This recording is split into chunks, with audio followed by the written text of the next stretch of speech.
Selamat berjumpa kembali di kanal Kutunggu di Pojok Ngasem, sebuah kanal podcast yang mencoba untuk memperbincangkan seputar permasalahan yang ada di sekitar kita dalam obrolan santai. Sebelum seni murni, fine art, masuk ke Indonesia, bangsa kita membuat suatu karya yang memang untuk dipamerkan, entah batik, arca, candi, sesungguhnya adalah bentuk dari pameran dalam konteks masa itu, sebagai sebuah persembahan, sebagai sarana laku orang untuk berdoa, dan lain-lain. Kalimat itu disampaikan seniman Ugo Untoro saat membuka pameran bersama seniman Gunung Kidul bertajuk Mulo di Indie Art House Desember 2021. Akar tradisi ataupun tradisionalisme hingga saat ini masih menjadi eksplorasi seniman perupa dalam kekaryaannya membaca realitas yang sedang dan sudah terjadi. Bagaimana tradisi dan tradisionalisme memberikan warna bagi perjalanan seni rupa Indonesia dari waktu ke waktu, bagaimana positioning dalam seni rupa modern dan kontemporer, simak obrolan berikut sampai selesai bersama Peggy Kutunggu di Pojok Ngasem.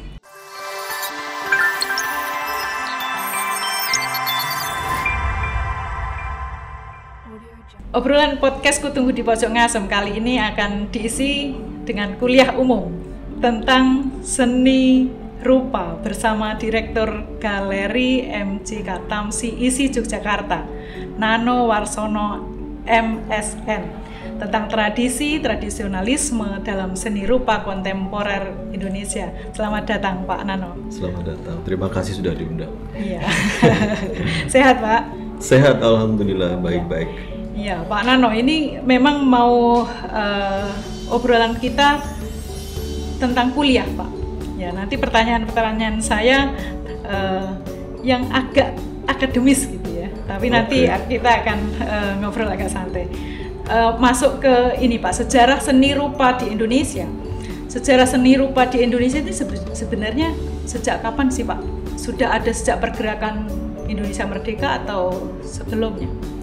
Kalau seni rupa secara dalam terminologi seni rupa modern mulainya tetap dari Raden Saleh sebagai bentuk perkembangan yang memang benar-benar baru dunia seni rupa gitu ya. Sebelumnya memang seni rupa itu bersifat bisa disebut sebagai tradisional dalam konsep barat gitu ya. Seni rupa sudah ada sebelumnya, sudah jauh berkembang dengan sesuai dengan pertumbuhan kebudayaan di Indonesia yang tentu saja bisa dimaknai hasil karya visual art atau seni rupa juga ya. Apakah itu candi, relief candi, kemudian juga wayang, kemudian berbagai bentuk lukisan yang merepresentasikan kehidupan pada zaman itu gitu. Tentu saja kalau dilihat dari kacamata seni rupa modern mulainya tetap dari Raden Saleh. Ya. Periodisasinya seperti apa, Pak? Periodisasi seni rupa tentu saja memulainya ini bolak-balik lagi ke persoalan anggapan kita bahwa seni rupa itu dari mulai zaman modern gitu ya. Itu mulai dari Raden Saleh, kemudian ada gerakan Moyindi, kemudian juga ada gerakan seni rupa yang melawan Moyindi. Kemudian setelah itu perkembangan seni rupa masuk pada era perjuangan. Nah itu kemudian berkembang terus sampai kemudian muncul Akademi Seni Rupa. Nah itu tidak Akademi Seni Rupa itu mulai ada sejak 1950. Jadi kira-kira dari era 40-an sampai 50-an itu seni rupa dalam bentuknya yang bersifat edukasi itu berlangsung dalam sanggar-sanggar. Ya, gambaran medan seni rupa di Indonesia secara internal maupun dalam kancah seni rupa global seperti apa, Pak? Itu mengacu yang sekarang gitu ya? Ya. Kalau dalam kancah seni rupa nasional maupun global, seni rupa Indonesia sedang terus bergerak mengikuti perkembangan yang ada di wacana seni rupa global tentu saja, tapi dalam konteks yang lebih kecil di nasional memang selalu mencari bentuk-bentuk dan identifikasi atas identitas dari seni rupa Indonesia itu sendiri. Tentu saja bisa dalam bentuk visual bisa juga dalam bentuk yang lebih konseptual, misalnya di konten maupun di tema gitu ya. Disiplin seni rupa itu sendiri meliputi apa saja sih Pak? Seni rupa sebagai disiplin tentu saja ini persoalan yang agak apa ya, bukan rumit, cuman seolah-olah itu seni rupa sering lebih dipandang sebagai persoalan teknis ya, cara melukis atau cara membuat patung. Tetapi sebagai sebuah disiplin, dalam kenyataannya seni rupa terpengaruh dengan banyak hal. Misalnya kalau di Jogja itu malah justru lebih kental dari awal bahwa seni rupa di Indonesia, di Jogja itu kental dengan persoalan kerakyatan atau persoalan sosial gitu. Jadi bukan hanya persoalan bagaimana melukis atau membuat karya seni, tetapi juga bagaimana dalam berkarya itu terkait dengan persoalan-persoalan di sekitarnya gitu. Nah ini yang kemudian terus berkembang dan ada istilahnya ada naik turun juga, bahwa persoalan sosial itu kadang penting, kadang nggak penting juga dalam praktik seni rupa. Nah kemudian ini yang memunculkan banyak gaya atau isme dalam seni rupa, khususnya di Indonesia gitu ya. Iya, dalam kacamata awam ini Pak, seni rupa itu selalu identik dengan lukisan. Bahkan ketika ada mahasiswa ditanya, kamu kuliah di mana? Diisi misalnya seperti itu gitu ya. Wah, bisa melukis dong. Nah, kadang-kadang identik seperti itu gitu ya. Apa pendapat Pak Nano? Ya itu wajar saja karena memang dari awal yang dipahami sebagai seni rupa, yang lebih populer sebagai seni rupa itu memang lukisan gitu, bukan yang lain. Lukisan dalam berbagai bentuk dan dalam berbagai pengertian tentu saja ya, bahwa setiap orang yang belajar di seni rupa itu dipahami sebagai mereka harus tahu seni lukis gitu. Padahal dalam praktiknya itu memang beda-beda, tapi dalam kenyataannya pun ini sering terjadi bahwa seni lukis itu yang menjadi lebih populer di masyarakat dibanding seni yang lain. Iya, untuk seni lukis di Indonesia ini perkembangannya dibacanya mulai kapan Pak? Ya balik lagi ke tadi ya, bahwa seni rupa modern dimulai dari Raden Saleh. Setelah itu jaraknya cukup jauh, mau indie, kemudian 40-an sampai 50-an tadi. Seni rupa barat mempengaruhi? At least memang seni rupa modern di Indonesia itu dipengaruhi oleh barat. Jadi bukan hanya secara teknis, tapi juga secara bagaimana merepresentasikan tentang pendapat dia secara individu atau pendapat dia secara personal, di kadang juga persoalan-persoalan yang sebelumnya lebih bersifat komunal gitu. Termasuk Raden Saleh. Termasuk Raden Saleh, beliau melukis dengan gaya barat, tetapi dia juga berusaha untuk mencari tema-tema yang bersifat lokal, misalnya penangkapan di Ponorogo, kemudian berburu banteng, kemudian antara hidup dan mati dan sebagainya. Itu memang teknisnya barat, kemudian memang tema-tema itu berusaha untuk masuk pada dimensi kelokalitasannya gitu ya. Iya, baik Pak Nano. Artefak ini sebagai bukti sejarah seni rupa Nusantara. Tadi sudah disampaikan ada patung, arca, mungkin wastra, tosan aji, wayang, peralatan sehari-hari yang digunakan oleh masyarakat dan seterusnya. Adalah realitas yang tidak terbantahkan. Bagaimana Bapak melihat itu? Ya memang diakui bahwa kemudian hasil dari olah cita rasa seni nenek moyang kita memang sudah tinggi sejak dulu.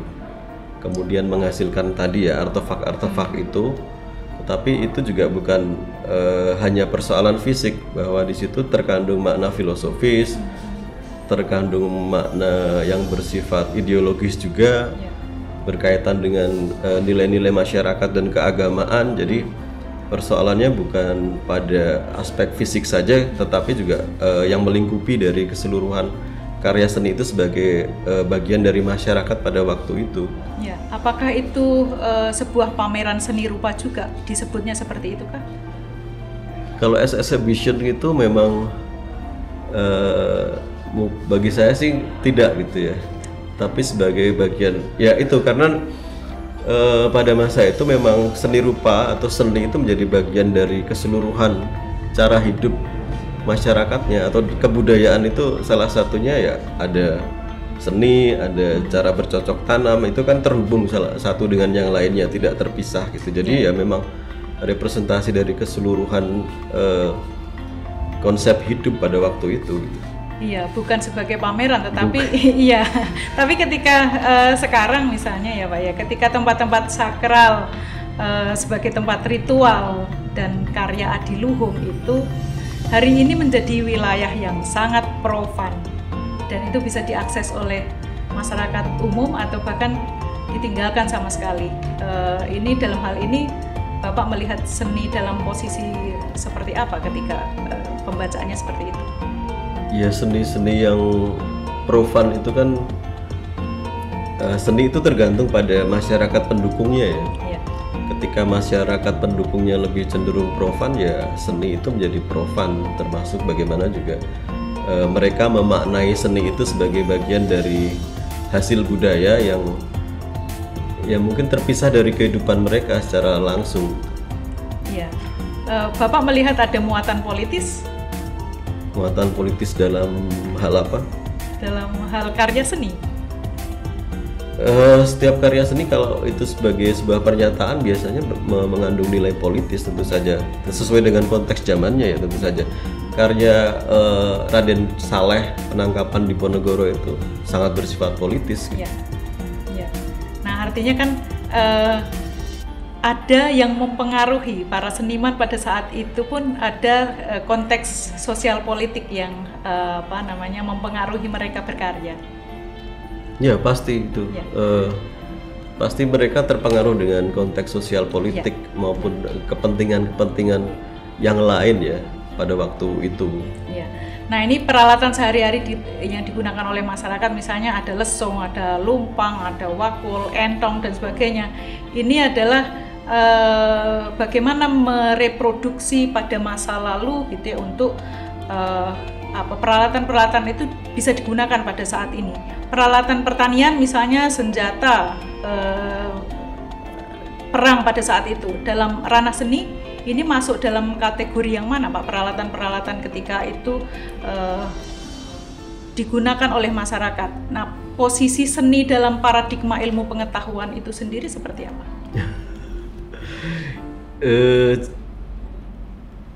Salah satu contoh aja ya kaitan misalnya kemudian peralatan perang dengan seni ini memang agak jauh sih menurut saya, tapi dalam konteks misalnya apakah keris itu sebagai alat perang pada waktu itu masih tanda tanya ya. Bisa juga sebagai status sosial, sebagai benda seni dan sebagainya, tapi sebagai bentuk dan fungsinya salah satunya memang sebagai alat untuk mempertahankan diri mungkin ya.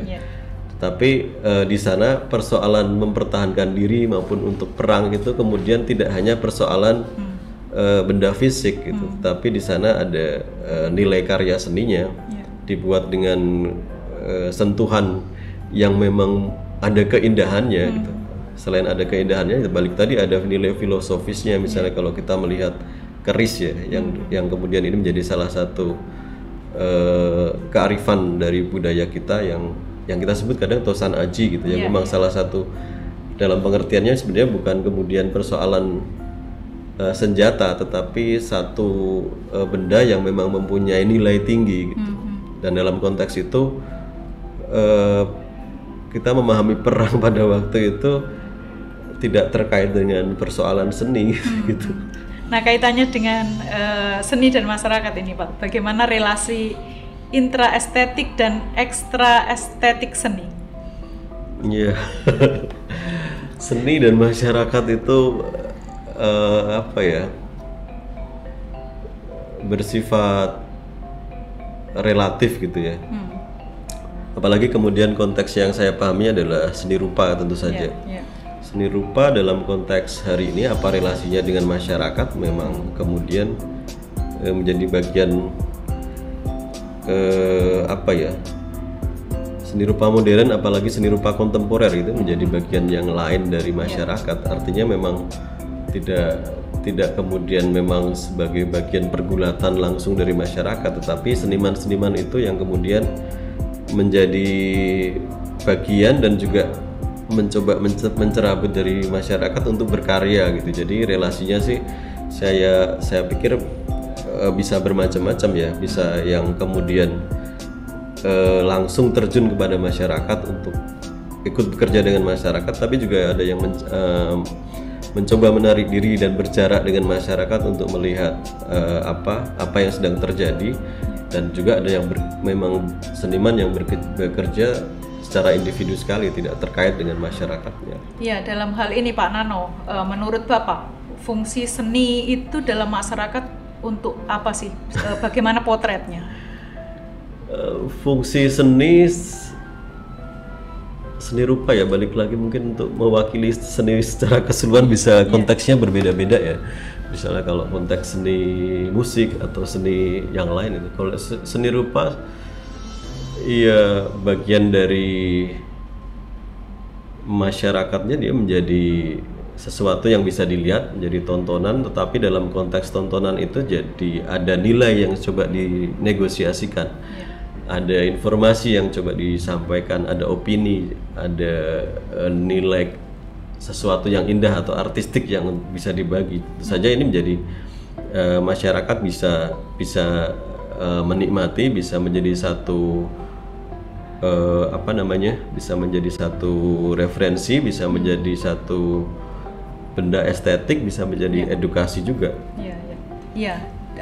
Sekarang untuk membuat perbandingan pada karya seni di ruang publik ini Pak, misalnya pada acara Jogja Jamming 2009, kemudian Jogja Street Sculpture Project, Bejokarto Street Art, dalam hal ini graffiti atau mural, apakah masuk kategori seni?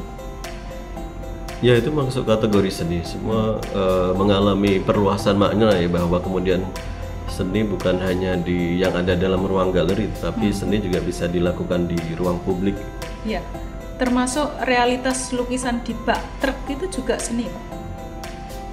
Dalam realitasnya itu dilakukan memang bukan oleh, dalam tanda kutip ya, yang kita sebut sebagai seniman, tetapi dalam sebagai sebuah representasi budaya itu bisa kita maknai sebagai seni. Tapi orang dalam konsep barat itu sering menyebut sebagai seni rakyat atau folk art atau seni yang dilakukan oleh masyarakat gitu.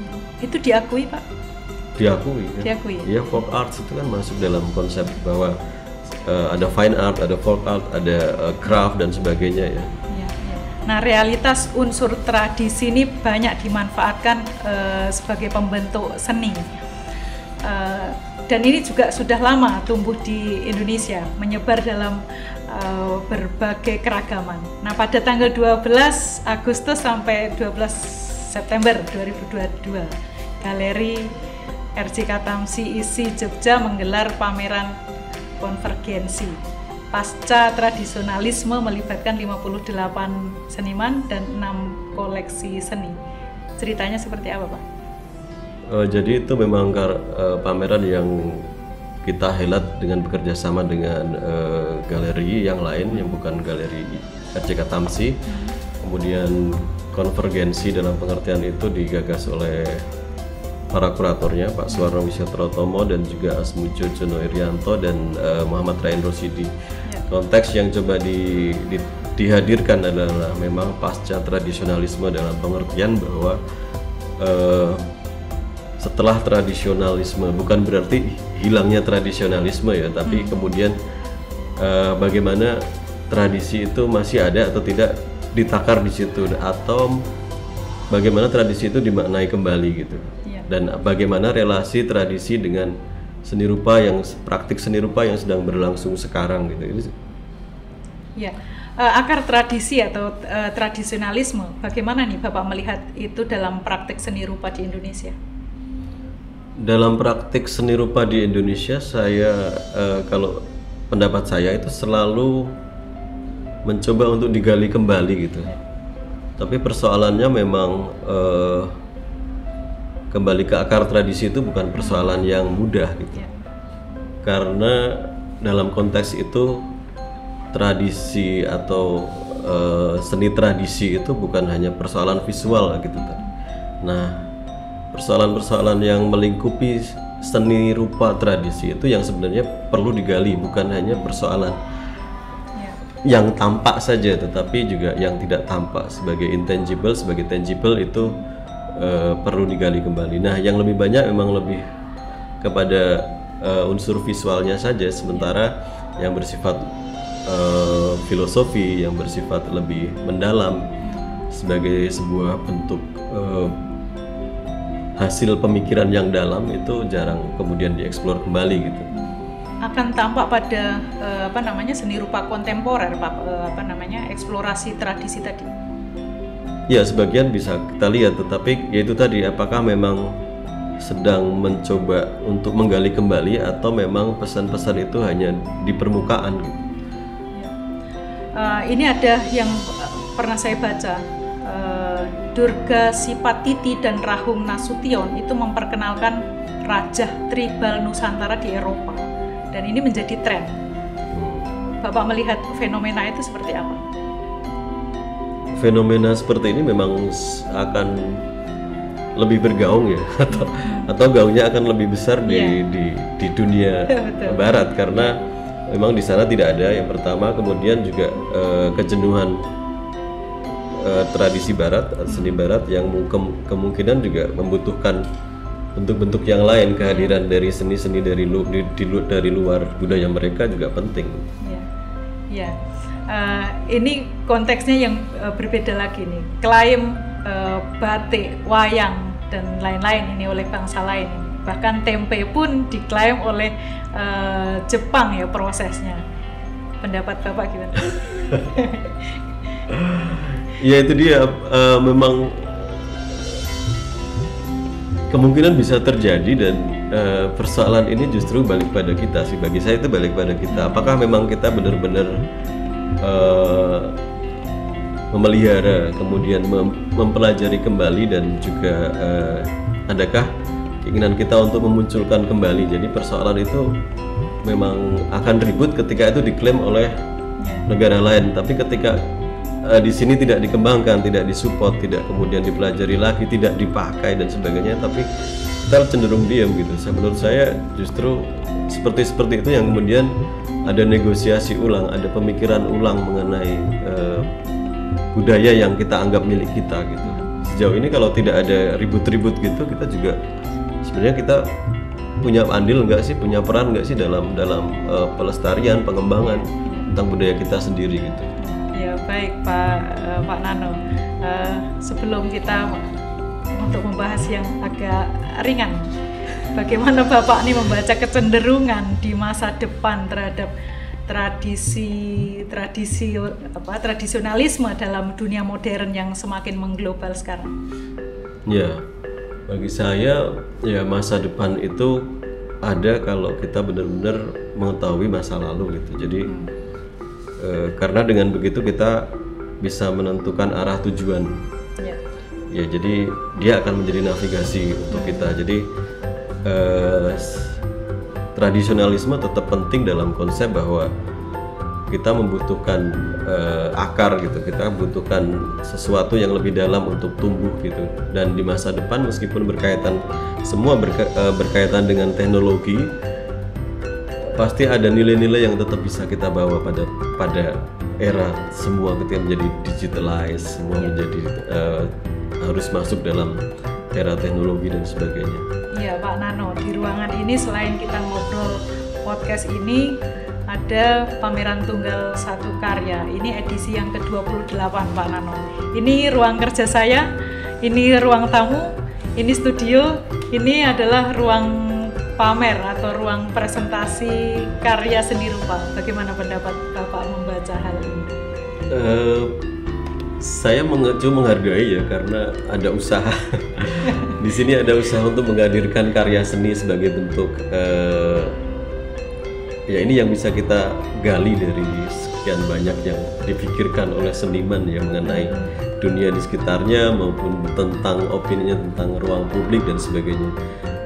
Jadi menurut saya ini menjadi penting setiap usaha sekecil apapun untuk menghadirkan karya seni sebagai bentuk hasil kebudayaan manusia yang tentu saja kita bisa membahasnya melalui temanya, melalui bentuk artistiknya dan sebagainya menjadi penting. Saya pikir ini salah satu usaha sederhana tetapi gaungnya bisa lebih besar gitu sih. Untuk membuat gaungnya menjadi lebih besar menurut Pak Nano, apa yang bisa dilakukan oleh tim ini? Ya tentu dunia sekarang itu kan lebih mudah dicari, di searching ya istilahnya dalam dari Google atau dari search engine manapun gitu ya. Dan big data itu sesuatu yang penting untuk menjadi bagian dari itu. Jadi semakin banyak memproduksi wacana maupun apapun lah yang berkaitan dengan seni itu kemudian menjadi satu investasi dalam tanda kutip bahwa dia akan tetap ada di dunia yang kemudian bisa dicari oleh banyak orang. Dari sekian banyak orang pasti akan adanya yang nyari dan kecantol di sini. Saya pikir dengan semakin banyak memproduksi hal-hal seperti ini, konteks seni, konteks budaya, kemudian relasinya dengan zaman sekarang itu menjadi penting. Ya, baik Pak Nano. Nah ini saya pengen ngobrol tentang galerinya Pak Nano nih. Dalam kerangka MPKM ini Pak, Galeri RCK Tamsi ini sudah menerima program magang atau sejenisnya dari kampus lain kan? Sementara belum, karena kita masih bernegosiasi dengan administrasi kampus dan sebagainya. Dia. Padahal mahasiswa saya siap untuk magang di sana. Ya, saya harus mendapatkan persetujuan juga untuk bisa menyelenggarakan MPKM, karena yang lebih banyak itu kan kemudian masuk di prodi-prodi ya gitu. Jadi saya sedang mengusulkan untuk itu, bahwa terkait dengan MPKM magang itu kita membutuhkan itu, tapi memang ya harus negosiasi ya gitu. Iya. Betul Pak. Ini magang yang mata kuliah magang ini Pak, bukan MPKM ini. Oh gitu ya? Iya, ini mata kuliah magang. Okay. Ya, selain sebagai akademisi, Bapak dikenal juga sebagai seniman perupa ya, yang banyak mengeksplorasi akar tradisi. Apa yang melatar belakang itu? Ya, dari kecil memang tertarik dunia seni itu kan dari dari hal-hal yang bersifat tradisi gitu ya. Misalnya menonton wayang, kemudian keinginan untuk menggambar seperti itu, kemudian hal seperti itu sebenarnya yang di alam bawah sadar itu membekali bahwa seni visual itu penting gitu, hadir dalam berbagai realita kehidupan meskipun kadang kita melupakan gitu ya. Selain wayang kemudian ada komik, ada hal-hal yang sebenarnya bersifat lebih populer dibanding mempelajari lukisan. Jadi memang yang melatar belakangi itu sebenarnya hal-hal yang terjadi di masa kecil itu ya. Kemudian kita tertarik menggambar sebenarnya bukan karena lukisan Van Gogh gitu, tapi menggambar karena melihat wayang, melihat komik dan sebagainya. Lukisan pertama Bapak? Lukisan pertama saya itu survival itu namanya, ya bertahan dalam keseimbangan istilahnya, survival in harmony. Nah itu lukisan pertama saya. Ya, tahun berapa itu Pak dihasilkan? Tahun 2002. 2002. Sudah dipamerkan kemana aja? Waktu itu dipamerkan dengan Apotek Komik ya. Dan saya terus terang bukan dari lukis kan. Oh ya. Iya. Saya itu dari seni patung sebenarnya. Oh, seni patung. Ya, sebenarnya di sini juga ada beberapa seni patung Pak yang dipamerkan di sini. Di antaranya itu. Oh, itu. Okay. Seni patung ada di ruangan sebelah juga ada seni patung yang kita pamerkan. Nah, Pak Nano, ini di sini ada 2 lembar karya lukisan batik yang sedang kita presentasikan. Biasanya yang presentasi saya. Ini kehormatan bagi saya karena didatangi oleh Direktur RCK Tamsi tanpa pakem, tanpa motif, tapi masih menghadirkan simbol-simbol tradisi dalam konteks hari ini. Bapak berkenan memberikan apresiasi karya ini? Ya, dari secara visual saja itu sudah merepresentasikan tentang lokalitas ya, dari teknik batik, belum lagi kontennya, persoalan sosial yang kemudian terkait dengan keseimbangan alam, kemudian optimisme. Ya, persoalan ini yang sebenarnya selalu ya disuarakan oleh banyak seniman, bahwa penting untuk menjaga kelangsungan hidup manusia dengan memperbaiki cara pengelolaan alam. Tetapi di satu sisi itu juga terus terjadi ya perusakan alam. Saya juga heran sih kenapa. Tapi di sana sama-sama seniman selalu menyuarakan hal yang bersifat gimana kemudian memanfaatkan alam secara baik. Tapi di satu sisi juga terus terjadi perusakan dan eksploitasi alam yang berlebihan tanpa terkendali gitu. Ya, baik Pak Nano, kita sudah sampai pada penghujung obrolan. Satu closing statement dari Pak Nano untuk menutup obrolan kita. Seni bagi saya itu bagian dari keseluruhan hidup, dan seni tradisi itu memang mempunyai nilai tersendiri bagi saya, karena di sana terkandung nilai filosofi, kemudian nilai edukasi yang hari ini sangat dibutuhkan dalam konteks seni untuk publik ya, bahwa kita juga bisa